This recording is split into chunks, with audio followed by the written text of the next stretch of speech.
What's going on, everybody?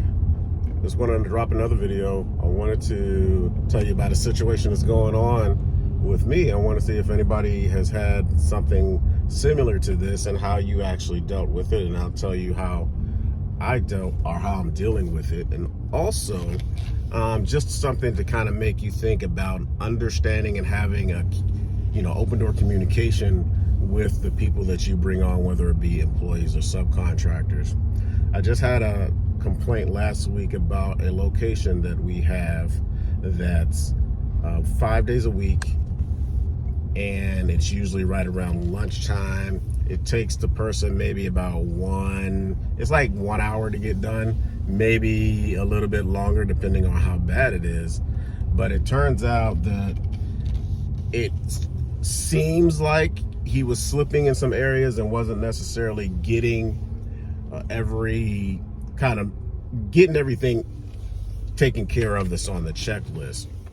So now this person is a subcontractor that works under me, that works for me, and he has two other locations that he does for me also, much smaller than this one.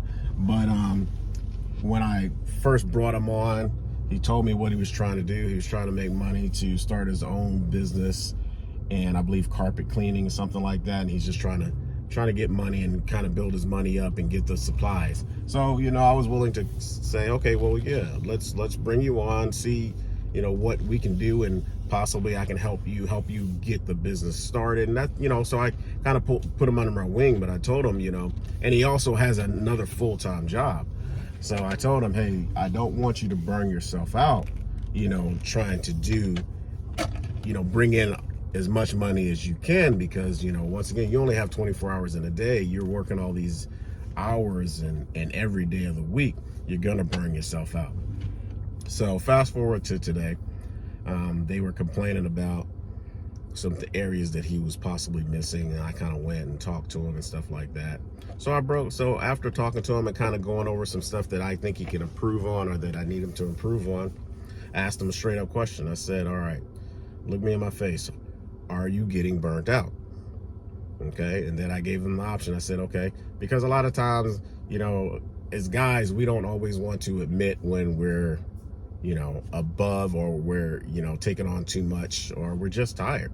We keep pushing it out, and we keep, moving forward and trying to grind it out. And sometimes you got to kind of take a step back. So I said, okay, well, before he even answered the question, I said, well, would it help you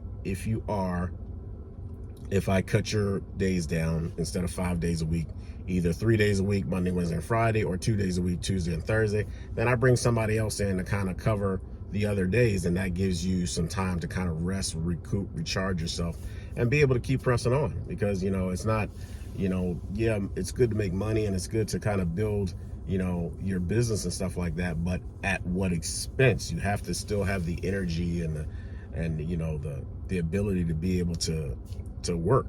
And if you're tired and your body shuts down because you're exhausted, and then you're missing stuff, so now you're missing stuff.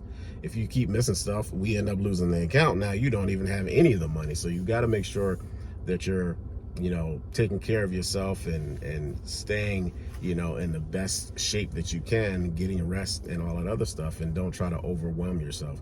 So with me talking to him, he kind of admitted, yeah, actually I am getting a little burnt out. I said, okay, well, cool. But I did go in on him, because I said, I told you when I first brought you on, I don't want you to get burned out. If you ever have a situation where you're about, you're feeling tired, or it's just a day you just don't have it in you, let me know, so I can kind of take up the slack, or have somebody else take up the slack, because he's a good worker.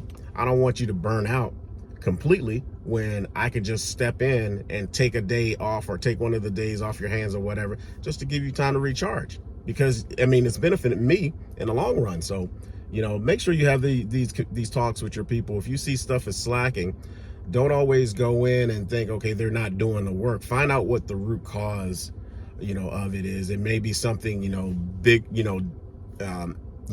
you don't know that's going on. So you got to talk to your people. Even though I know they're subcontractors, excuse me, I know they're subcontractors or whatever, but they're still people.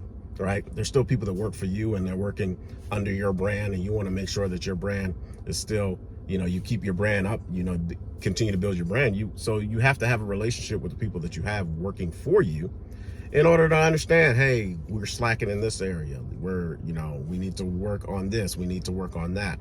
You need to have open lines of communication to be able to talk to your people. But you got to notice when things are not going right, and talk to them. But tell me what you would do in that situation. Like I said, what I did was I'm just going to cut his days back, give him, you know, some break in between, let somebody else take over those other days, and see how that turns out. And then in the end, if by chance he does leave and doesn't do this job anymore, I can take that person that's taken over those 2 days and extend them out, or which I probably won't do. I'll probably just add somebody else to the schedule or to the crew. That way they're not getting burned out either. You don't want your people burned out, so talk to them. Let's see what's going on with them. With that being said, you guys have a great day. Talk to you next time. Check out the next video.